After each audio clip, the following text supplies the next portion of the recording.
muy waxtaan bu njëkk bu leen mairie ville bu Thiès wala boog ville de Thiès indil ànd nag ak képp koo xam ne am nga ci wàll.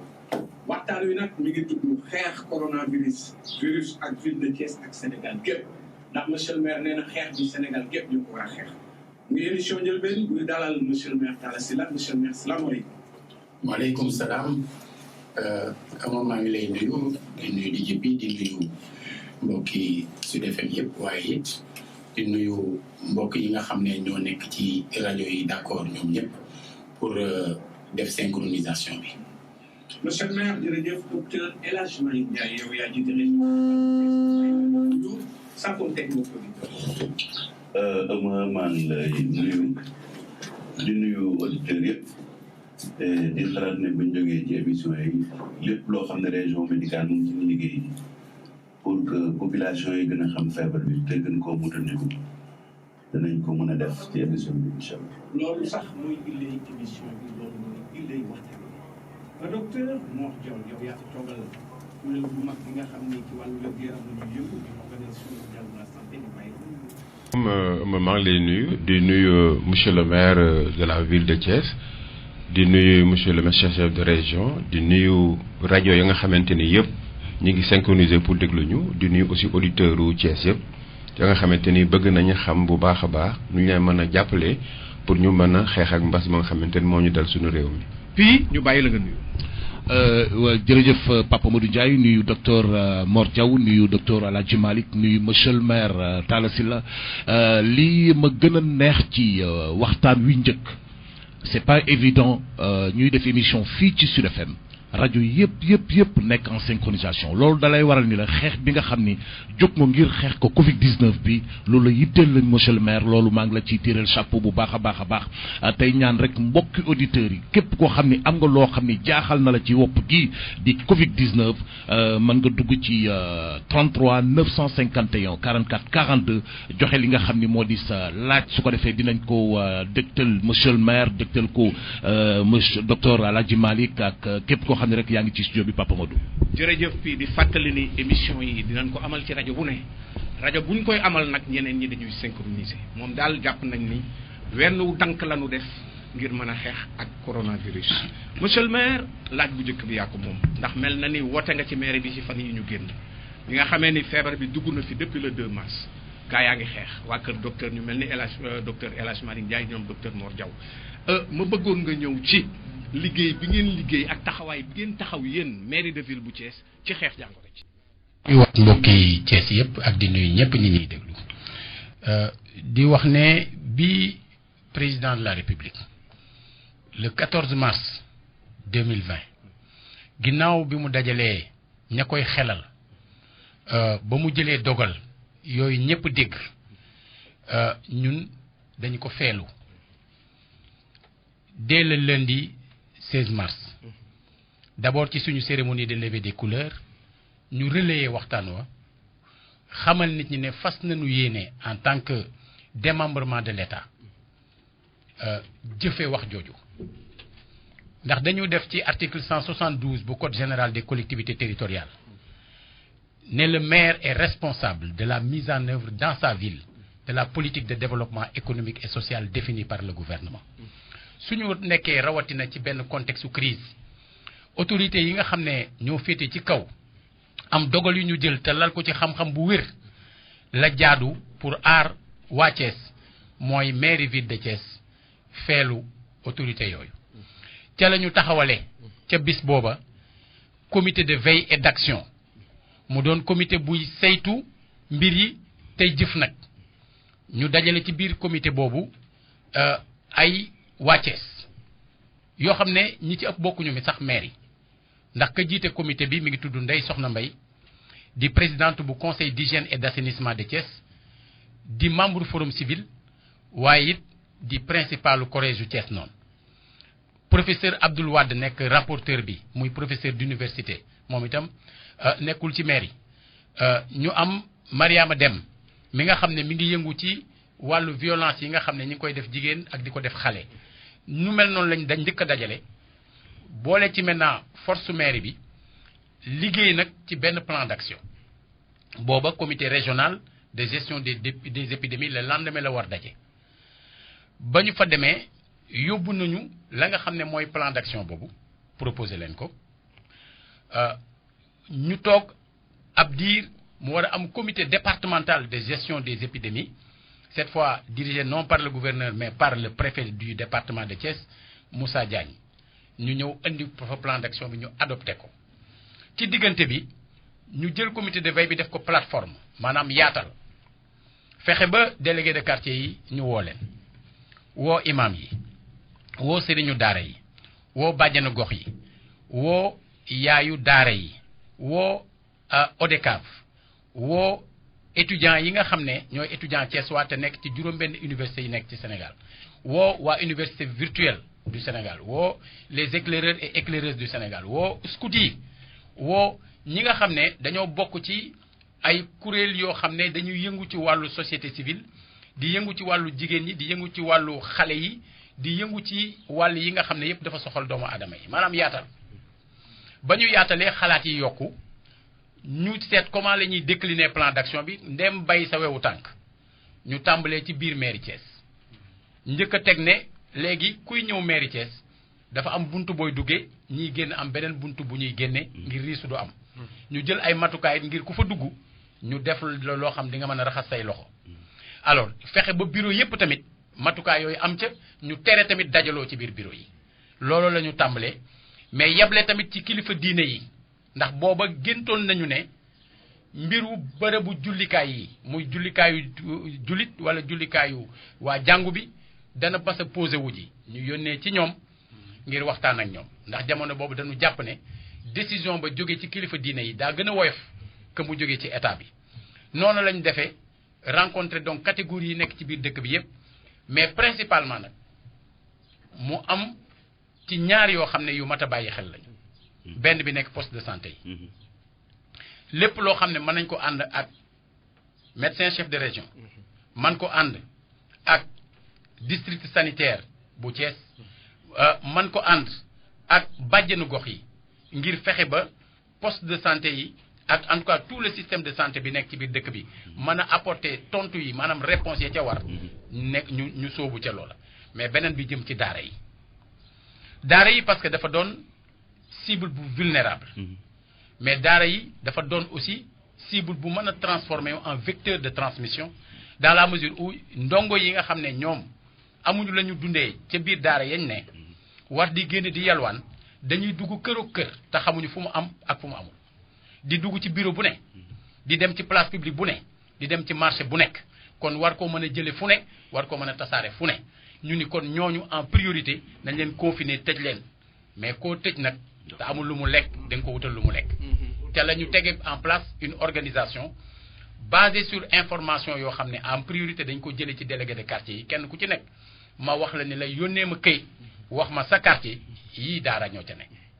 ñu dajale loolu jël yeneen sources yi ñu am tamit pour compléter liste boobu ba dem ci 400 muy ñeenti téeméeru daara bu nekk ca yooya ñu yeble fa bu amee ñoo xam ne nit ñi yegsi wuñ te ñoom mooy kenn bindu leen woon nañu yëglu bu ñu yëgloo ñu def noonu tamit ak ñoom loolu la ñu santaane alors bi liggéey boobu nag demee ba daanaka di jeex ni ñu anticiper ci beneen étape mooy woo yaayu daara yi organiser leen waxtu yi may wax ak yéen ñi jiite yaayu daara yi ci fukki zone ak juróom-ñaar ci Thiès ña nga daje ci mairie ci salle de délibération bi pour mu yaatu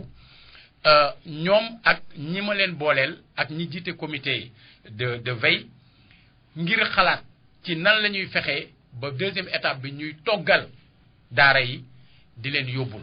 plan d'action bu nag la koy complété mooy ñoom bu ñu waxtaanee ba noppi bu boobaa du ñàkk ñu mën caa xuus ak yéen am na yeneen yoo xam ne ci biir waxtaan wi daañu ci mën a ñëw. jërëjëf monsieur le maire Talla Sylla ñu jooyanti bët day fattu waaye nañu jàpp ni Walfadjri FM ci la bokk.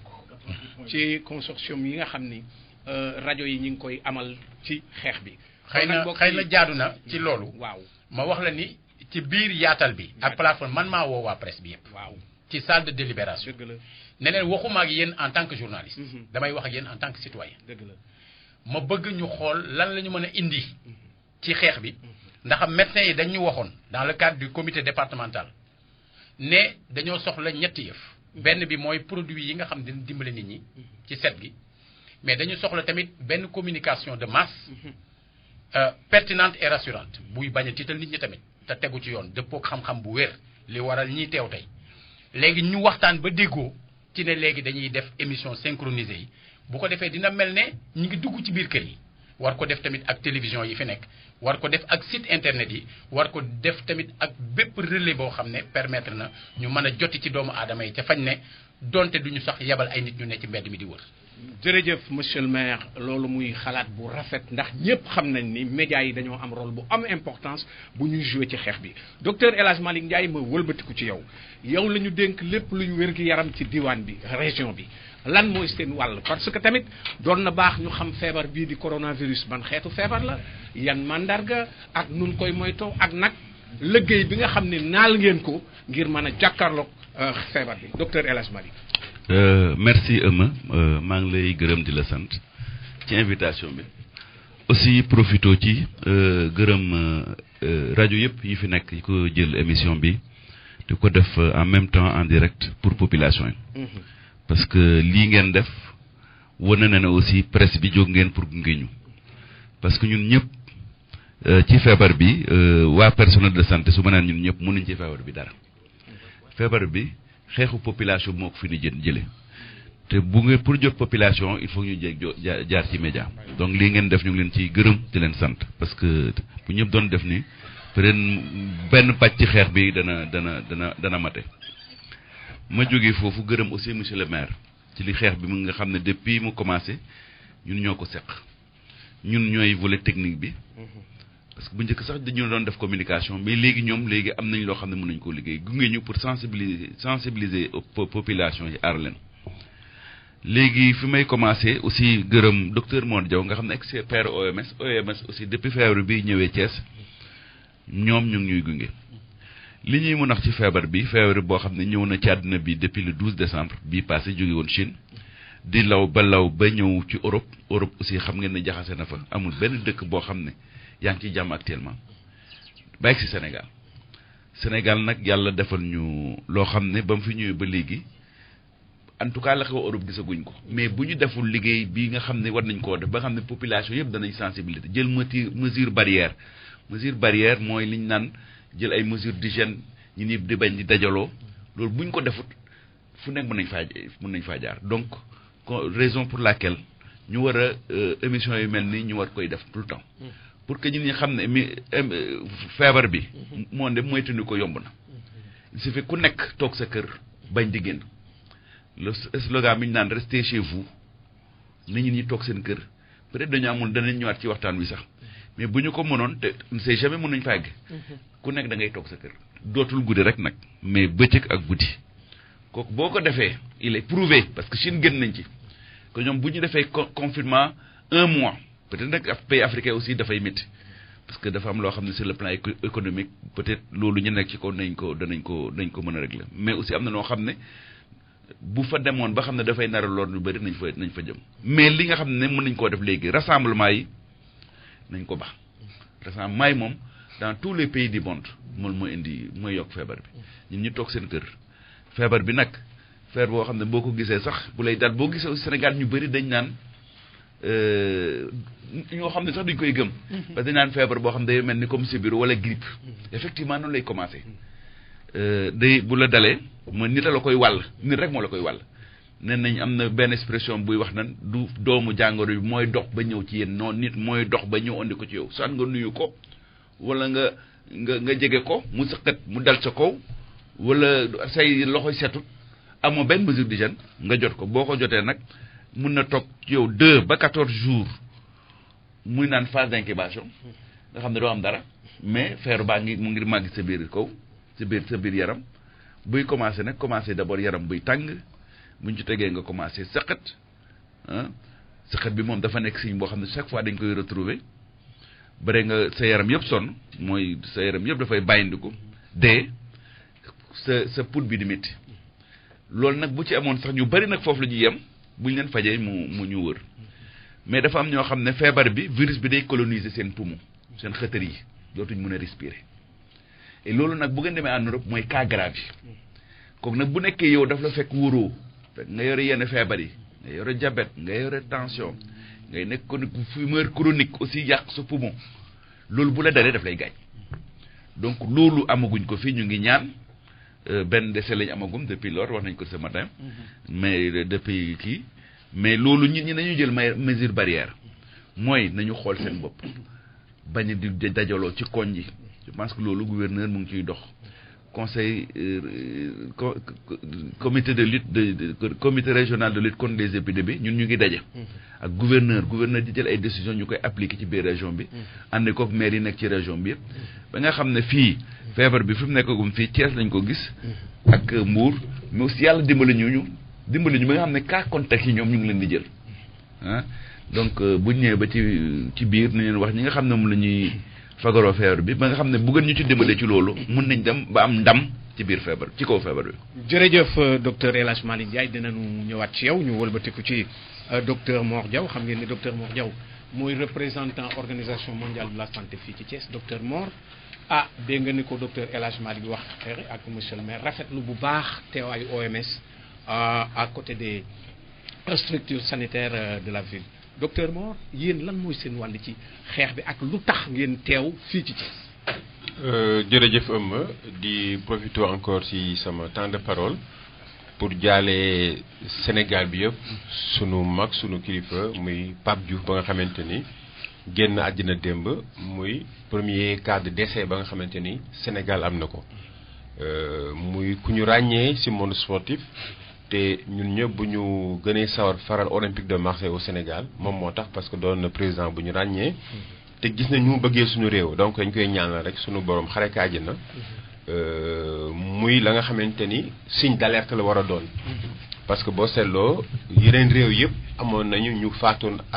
faatu woon ci feebar bi Sénégal amagu ko woon moo taxoon ñu xawoon ñàkkal tuuti feebar bi suñu réew mais benn bi ñu amagum war nañu tax ñu am prise de conscience xam ni mais ndekete li xew ci leen réew yi muy Italie muy Espagne muy yeneen réew Afrique nga xam am na ñu faatu mën na am Sénégal donc moo tax ñu rafet lu baax a baax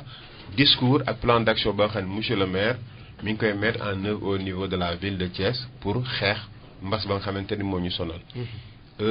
organisation mondiale de la santé ba nga xam ne moo fa représenté.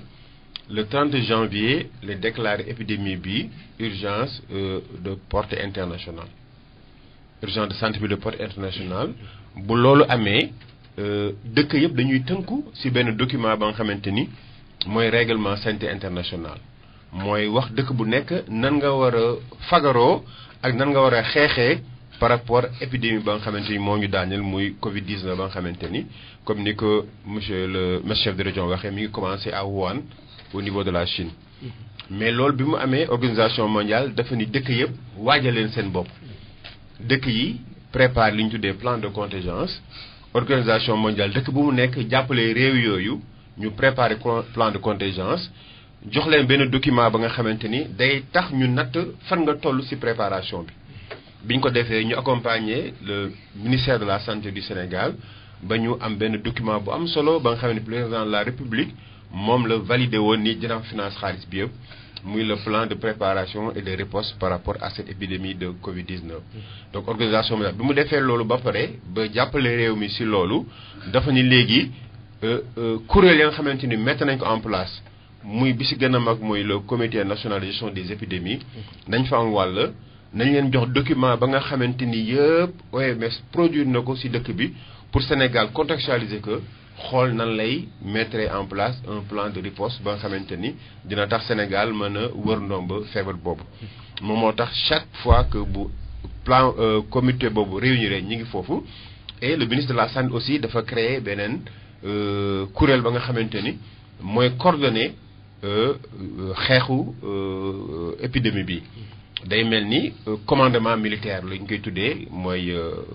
benn système de gestion de l'incident lañ ko tuddee ba nga xamante ni docteur Abdoulaye Bousso yéen a ngi koy dégg yëpp moo fay wax mais fu muy waxee ñun ñëpp seq nañ ko ñoo koy xelal di ko jox document yi nga xamante ni war nañ tax ñu mën orienter suñu bopp par rapport ak xeex bi ñuy def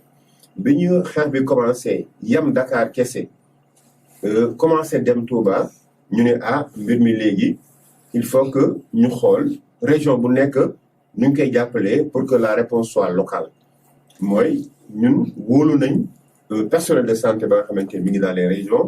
wóolu nañ leadership médecin chef de région bu Thiès ak yeneen moromam yi. ñun OMS dañuy léegi nañu dem ci région yi xool nu ñuy jàppalee les régions médicales pour que la réponse soit locale mooy lépp li Dakar doon def au niveau national ñu permettre à chaque région mu def ko et teg ko ci yoon ba nga xamante ni day mel ni boo leen seetaanee yenn film comme 24 heures chrono noonu la ñuy gérer épidémie bi. dañuy créer benn unité de coordination ba nga xamante ni moom moo ko jiite jël tout le personnel de l'équipe de la région médicale ak partenaire de la région yoo xam ñoo ko wër pour ñu xool ku nekk ñu définir la ay rôle yoo xam da nga koy jouer et chaque jour ñu tasanteeg moom ñu présenter la situation de la région médicale par rapport à la riposte ñaata cas lañ am fan la cas yi nekk ci hôpitaux Ndakaaru yi est-ce que ñu ngi leen di toppatoo bu baax nan la ñuy toppatoowee aussi ñi nga xamante ni jege woon nañu cas confirmé yi ñu am yi yan pexe la ñuy def ak nan la ñu war a renforcer compétence su yi nga xam ne district sanitaire yi aussi ñu ngi koy def parce que li ñu defar pour jàppale région médicale pour am unité de coordination boobu aussi ñu ngi koy def progressivement si yeneen district yi nga xamante ni ñu ngi fii te am ay cas muy district bu Mbour bu Popenguine ak bu Thiès ya nga xamante ni am nañu ay cas donc ñooñu aussi jàppale nañ leen ba nga xam ne ñoom aussi am nañ benn unité de commandement ba nga xamante ni bànqaas yi ñu wax ñu ngi koy mettre en œuvre te loolu tax na ñu gën a am une visibilité et une meilleure organisation parce que booy xeex bu organisation bi baaxee da ngay xamante ni effectivement di nga am ndam pour l'instant daal rôle la boobu la ñuy jouer et am nay experts aussi yu jógee Dakar di ñëw jàppale région bi ci mbirum communication du risque ak engagement communautaire ci gestion logistique ba nga xamante ni am na fi parce que li ñuy dugal ci région yi bëri na ku nekk ñu ngi siy jàpp muy ay produits d'entretien muy ay protection individuelle yu ministère bi di indi ak ay dons donc ñun dañ leen jàppale loolu ñu créer leen benn système de gestion ba nga xamante ni ku nekk noo ko war a amee di nga ko am te nañ privilégier effectivement di sanitaire ya nga xamante ni foofu la ñu ëppee ay cas confirmés donc pour l'instant liggéey boobu la ñuy jouer te dinañ ñëwaat effectivement si yeneen bànqaas ya nga xamante ni mën nañ ko yokk si waxtaan bi. jërëjëf docteur Mor Diaw ma fàttali ni yow yaay ndawal OMS fii ci Thiès ngeen ñëw pour jàpp ci liggéey bi mbokk yi waaw ñu fàttali leen ni man ngeen a woote ci 33 951 44 42 ñu jël seen laaj eh bien posé ko ñi nga xam ne ñooy invité yi monsieur le maire docteur El Hadj Malick Ndiaye ak docteur Mor Diaw man ngeen a woote kon ci 33 951 44 42 kon ñu fàttali ni émission bi mi ngi aw ci rajo yëpp muy Best FM Sud FM Dunia FM Coxkat FM RTS FM Zik FM ak Walf FM monsieur le maire mu ñëwaat ci yow monsieur le maire dafa am foo dogoon sa waxtaan dama lay bàyyi rek nga wéyal sa waxtaan ci ni nga xamee ni maire bi taxawul na ko laata ñu ñëwaat ci docteur El Hadj Malick Ndiaye. waaw jërëjëf may rafetlu lool kàddu yi nga xam ne ñi ma mën a tuddee boroom xam-xam yi ci mbir mi jël nañ ko muy médecin chef de région di docteur Malick Ndiaye ak suñu am di jàmm bi di sëñ docteur Mor Diaw te nekk expert OMS ma bëgg jaarale ci ñoom ngërëm loo xam ne au nom de la ville de Thiès jagleel nañ ko personnel bi yëngu ci wàllu santé boobaak léegi ndax gis nañu seen taxawaay rafet lool ba ci cadre ñeewante leen ci liggéey bi moo waraloon ville de Thiès jël ñaari ambulance yoo xam ne daf ko yore woon fas yéene tàmbali liggéeyu benn SAMU de la ville ñu jël ko tey jii ne benn crise moo fi am benn urgence moo fi am ndax suñuy wax SAMU urgence a tax muy xeex bi nga xam ne mi ngi am ci Sénégal am ci Thiès am ci àdduna bi yëpp ñu teg ko ci seen loxo mais ba ñu koy def forme la woon aussi pour inviter képp koo xam ne da ngaa bëgg a def ñu wax la fan nga war a def bu ñu organiser wul yëf yi du baax c'est vrai bëri na ci cadre solidarité ci biir Thiès ak ci yeneen i dëkk nit ñoo xam ne dañuy jógal seen bopp dem ci benn daara wala jógal seen bopp dem ci ay kër wala jógal seen bopp dem ci ay këru diine di def bëri na mais loolu ñu dajale ko moo gën ndax su dul loolu kenn ku ci nekk bu defee na mu yëgee mën nañoo dem ba am ñu am ba jal bu mbir mi jeexee ñu ubbi boutique te fekk am na ñoo xam ne amuñu dara comme nag dañu taxawal benn comité départemental mu nekk ci suufu comité régional bi gouverneur jiite dañu ne fii ci biir département Thiès képp koo xam ne bëgg nga agir bëgg a jëf dara te ñu ngi woo nag képp ku mën nga def ndax dara du doy nga indi ko ci comité départemental bi nga xam ne président bi mooy préfet Moussa Diagne comité départemental boobu dafa am ñaari barabam yuy siège am benn bi di préfecture benn bi di mairie ville maanaam tey soo indee mairie ville joxoo ko ville de Thiès da nga ko jox département de Thiès ñu comptabiliser ko teg ko ci loxo comité départemental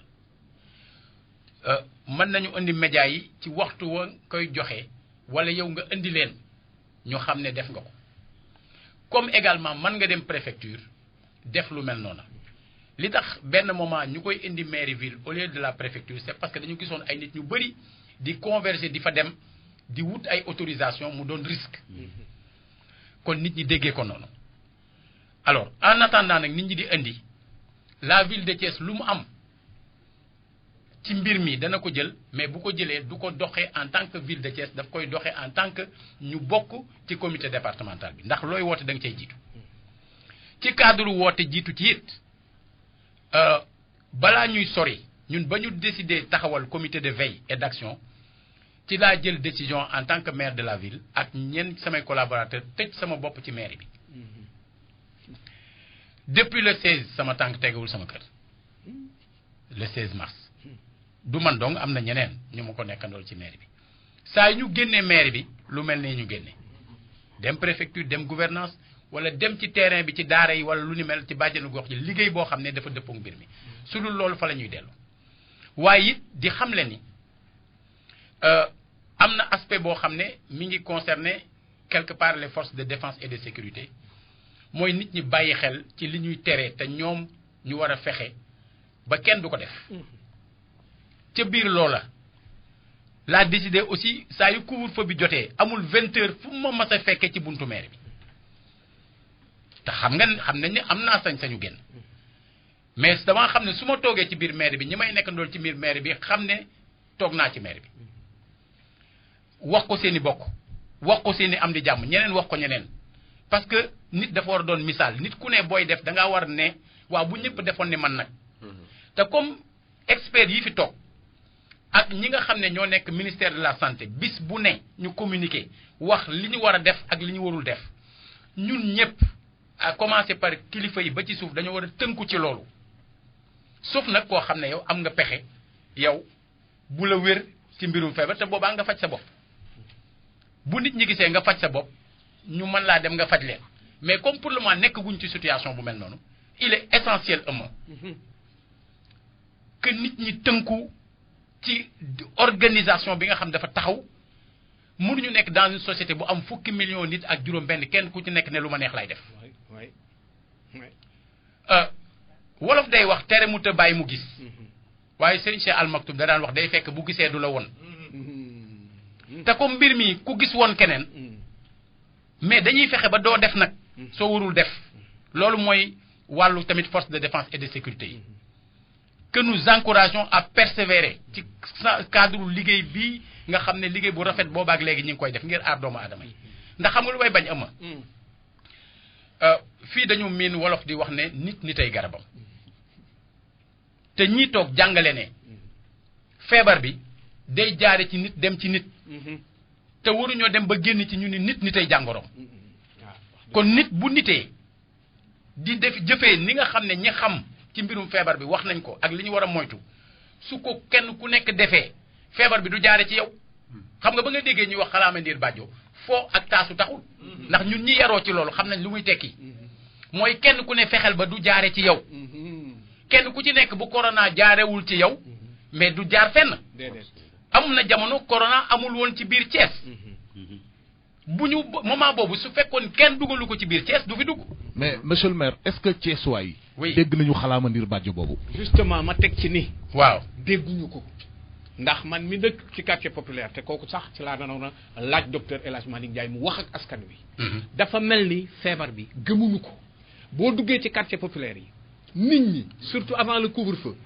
mais sawaay ay groupe la ñuy def mbedd mi day fees del ñu jegeyantoo di wax ñooñu war ngeen a wax ak ñoom mais loolu laay wax nii oui man loolu laay wax nii xam nga tey suñu toogee gis nga ba may décider tëj sama bopp ci maire bi c'est un acte de communication oui pour wax ak nit ñi ne leen man ba ma nekkee maire ba léegi il m'arrivait ma ñëw liggéey si 3 heures du matin bu amee ay dossiers yu kii ba 7 heures parce que dafa am ay cérémonie dans la journée mais mosuma fa fanaan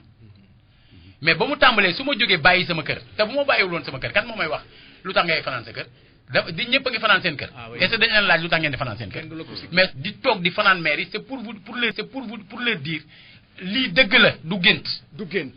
docteur El Hadj Malick waxtu ngay waaj a xonc docteur El Hadj Malick dégg nga ni ma ko waxee léegi y a danger te wax nga ko léegi ci sa wax wax nga mode de transmission yi nun feebar bi nu muy dugg ci nit ñi feebar bi nit a koy jël jox ko nit moroomam quartier populaire yii quartier yu bari marché yi gis nga ni muy demee regroupement yu jéggi dayo ngay gis xale yi sax dañ ko def fo léegi maanaam genre je ne sais pas bi wonewu lañ ko def wone ni bon feebar bi amu fi mais ñooñu waxal ak ñoom docteur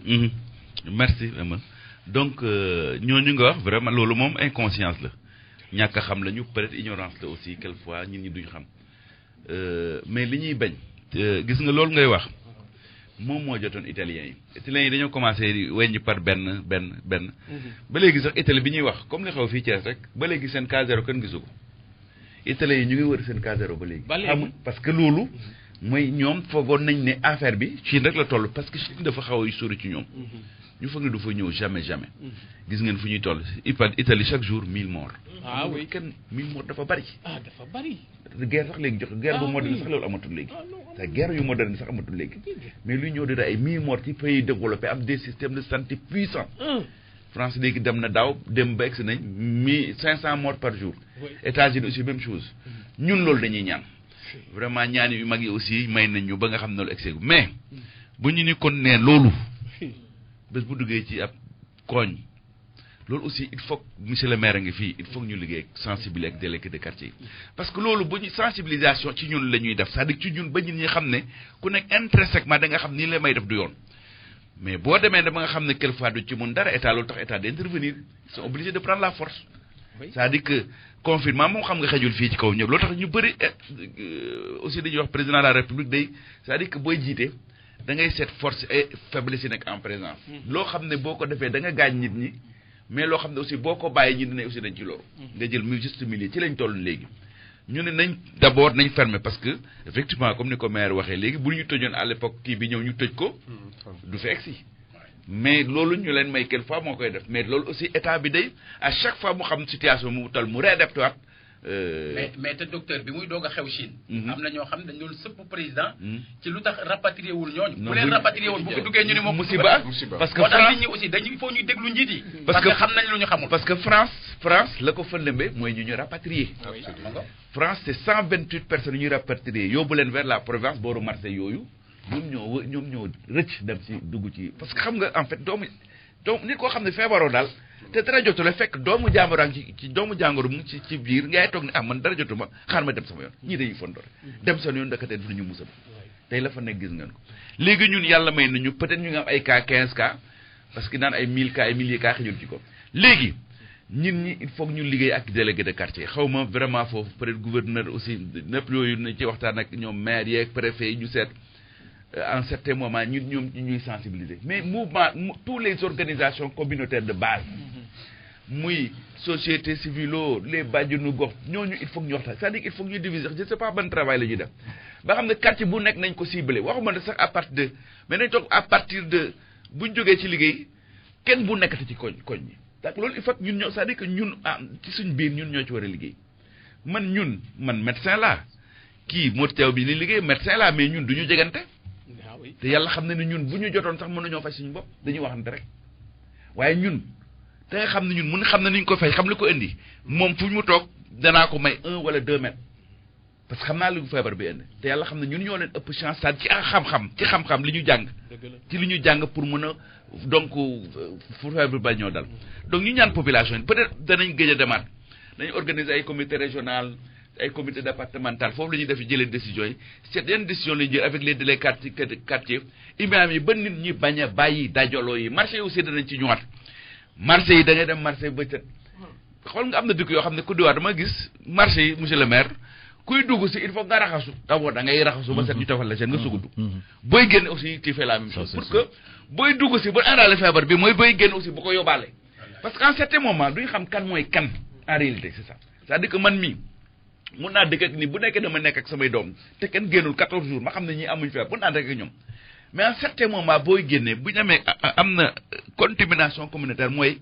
kenn xamul kan mooy kan loolu tax bu ngeen ñu gisee bi ñuy ñëw fii ñun ñëpp suñu masque la ñu sol et donc loolu nañ ko kii mais je pense que préfet am na maire yi am na rôle bi ñu war a jouer tous les maires yu nekk fii ci biir région war nañ ko def muy Mbour surtout mais Thiès foofu la ñuy def kii bi ñoom ñëpp dinañ fa dem liggéey ak ñoom ba dimbale leen en tout cas suñu xam-xam ci affaire u santé ñu jox leen ko parce que si lépp situation lépp lu gouvernement yi jël ñun experts yi nga xam ne ay ci la ñuy jàng aussi yàgg nañ si xam nañu dafay épidémie yàgg nañ ko xeex man xeex naa épidémie choléra depuis 90 xam nañ ñu doon def di xeex ñoom ba daan ko bi aussi buñ leen bu ngeen ñu déggalee mën nañ toog ba génne réew mi parce que Thiès aussi li ñu mën a wax feebar bi amoon mu ngi fi wàññeeku quand même c'est-à-dire que même si on a des cas depuis 4 jours amul cas donc yàlla baax na docteur dama la doon laaj ndax Thiès am nañu fu ñuy demee xool ndax am nga coronavirus maanaam fooy am na ko wala amul non bu kenn bouge këram c'est-à-dire boo gisee ba nga xam ne yow wax nañ leen léegi nit koo xam ne nga toog di sëqat sa yaram di tàng bu njëkk sax dañ doon wax il faut nga jógee ay dëkk yoo xam ne am na ko non jaratu ko léegi boo ko amee ba mu jaaxal rek hôtel numéro yi les numéros d'appel man joxe naa sama numéro ñu ma dañ may docteur Faye mi nekk district dañ leen di ñun boo ñëwee rek ñun ñooy déplacer suñu équipe ñëw seet numéro yooyu sax dina am solo xam naa ni dinañ ko def bande annonce di ko teg en boucle parce que loolu lu am solo la kon nag ñu ñëw ba tey ci docteur Mor EMS wax nga ko yéen a ngi jàppale nguurub Sénégal rawatina yéen ñëw ba ci dëkk yi di jàppale waa Thiès fi nga taxawoon rek laa bëgg nga àggale sa communication. waaw jërëjëf di revenir rek si la nga xamante ni médecin chef de région wax na ko muy cas communautaire parce que mbirum feebar bi niñ koy xeexee dafay wute bu fekk am na dëkk yi nga xamante ni amuñu ay cas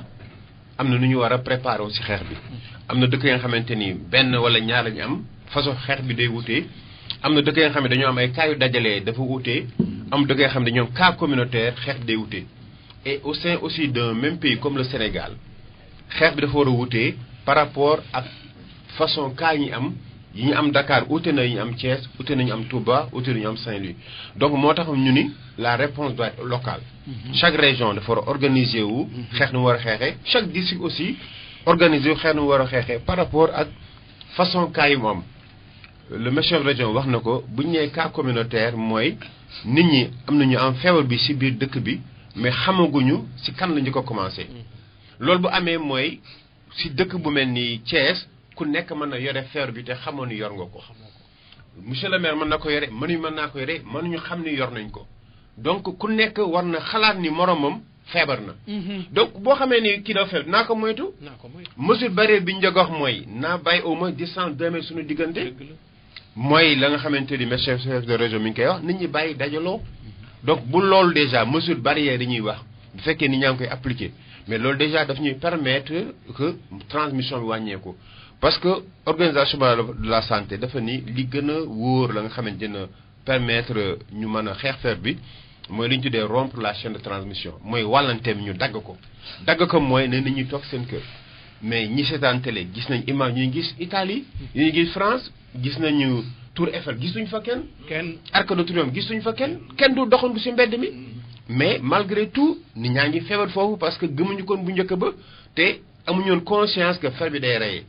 actuellement dëkk yu mel ni France Italie mais ñi am feebar amuñu cas grave seen kër la ñuy fajoo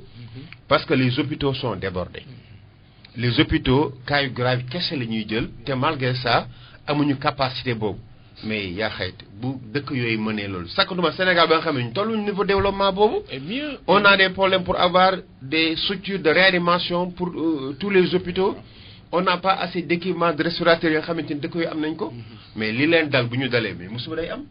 donc fagaru moom moo gën ñuy faju fagaru bi mooy fexe ba sensibilisation bi ñu war a def ñu matal ko au niveau de la communauté. Le maire est en train de faire un travail formidable. Il faut que les démembrements de la communauté bàjjenu gox yi parce que chaque district am na plan de communication bu mettre en œuvre. ñu ngi def ay visites à domicile. ñu ngi dem gisi imam yi wax ak ñoom ñu gis chef de quartier yi mais nit ñi ba léegi gis nañ ni des na bu bëri par rapport ak sensibilisation ba nit ñi dañuy dajaloo ci mbedd mi au niveau des quartiers populaires. D'accord docteur Mor Diaw puis jot nga benn laaj parce que tamit ñiy déglu ci nañu bokk puis nga sànni laaj bi suñu gan yi tontu ci. laaj bi Serigne Mbacke nekk ca Mbour de moo koy laaj docteur El Hadji Malick xam naa ni wax nga ko sax ci sa biir wax daf ko déggul nee na en cas d'urgence xam nañu dañu nekk ci couvre-feu boo amee benn malade naka ngay mën a def entre 20h ba 6h du matin pour évacuer ko. ñun ñuy non bu amee malade. bu amul feebar cas d'urgence quoi. c'est-à-dire que ñi bëgg a dem hôpital wala. déedéet bu amee kenn koo xam ni maanaam dañu yëg na yëf yi. non ñun ñooy ñëw. yéen ay woote ñooy ñëw. am na les 3 numéros je ne l'ai pas de mémoire mais am na 3 numéros. yoo xam ne peut-être nañ leen ko jox ngeen mun a. 0850 77. 08 waaw mooy bon mu nga y a 0850 50 et 15 15 mais am na yeneen aussi 3 numéros yoo xam ne ñoo moom da ngay dal ci suñu d'alerte. c'est daal après mën nañ may woo man ma au médecin chef de district dañ koy répartir après ñoom dañuy waxtaan ak yow. bu nekkee ne xaaraat nañ ko ci yow seen oto la ñuy daw fekk la sa kër. prélevé la ci sutura kenn du ko gis. d'accord beneen question bi man maa koy laaj monsieur le maire Talla Sylla ndax dañuy gis France wala Italie. La police ci boppam mooy jël seeni oto def ci ay baffle di wax ak population bi pourquoi pas fii ñu def road show koñ boo dem am na bàjjanu gox ñu yëkkati bàjjanu gox boobu teg ko ci camion bi sonorisation bi di wër ci koñ bi di wax ak nit ñi pour ñu bañ di maanaam dankaloo pour ñuy toog seen kër. waaw defe naa ni décision boobu jël nañ ko. ah bon ba am na kuñ ci santagun sax mu commencé ko muy Sanoxo. waaw te am na ñeneen ñu ko war a sant liñ leen recommandé rek ñoom mooy. bu ñu arrêté di rouler pour bañ ñuy woote nit ñi dajaloo parce que dajaloo boobu aussi dañ koy bañ mais baax na ëmma nit ñi xam ne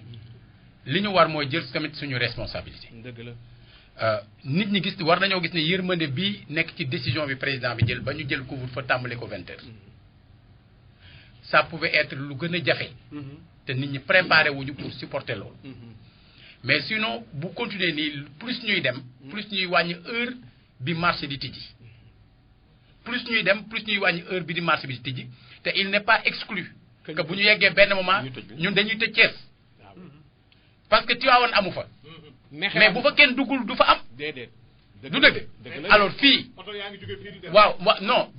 loolu je demande au préfet et à l'ensemble des forces de défense et de sécurité de ñu jël seen responsabilité boo demee ngent gi parce que Tivaouane jaa ngi ne ni mal non yónnee naa ay message ñi ma ko war a yónnee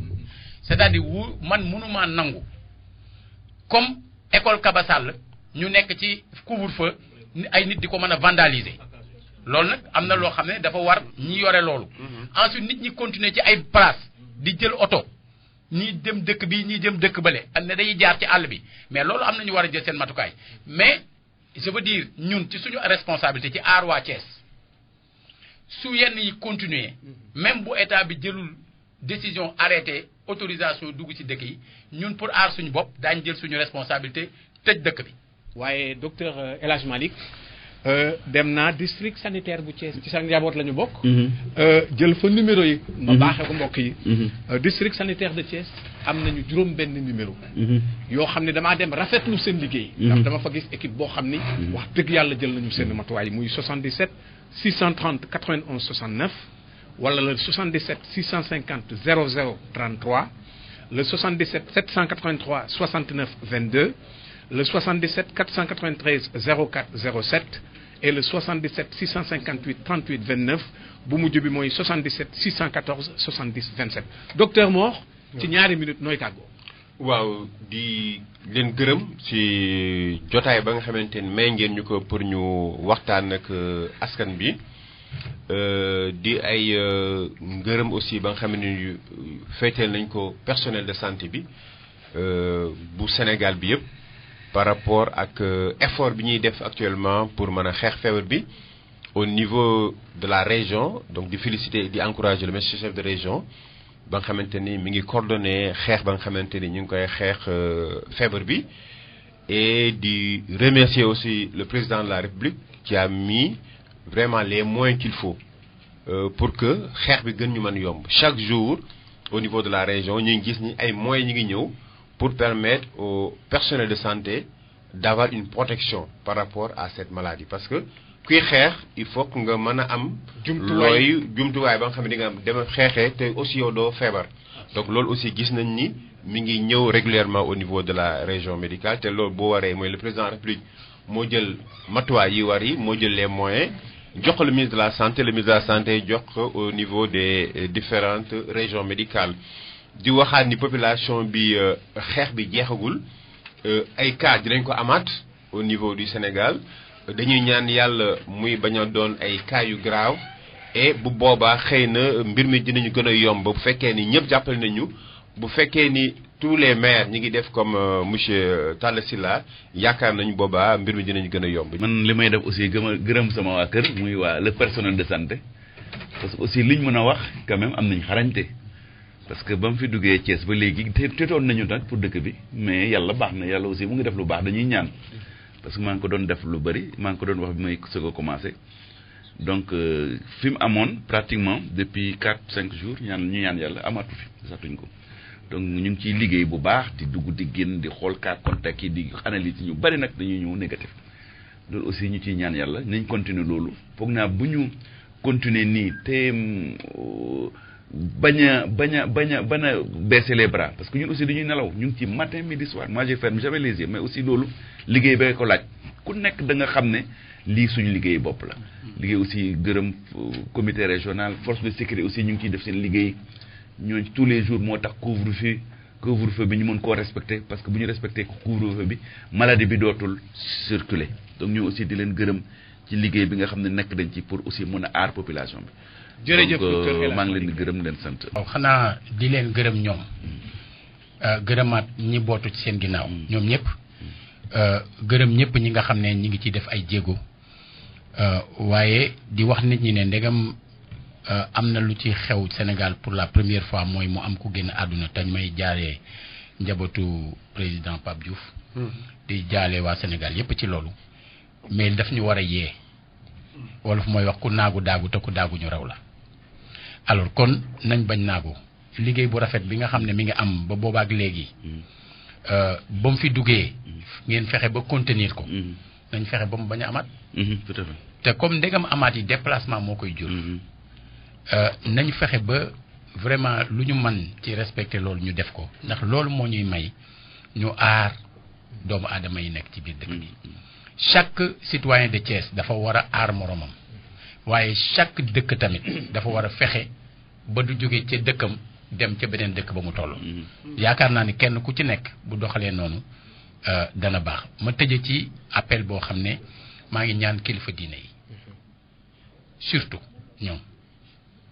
ñoom ñoo am baat boo xam ne may na leen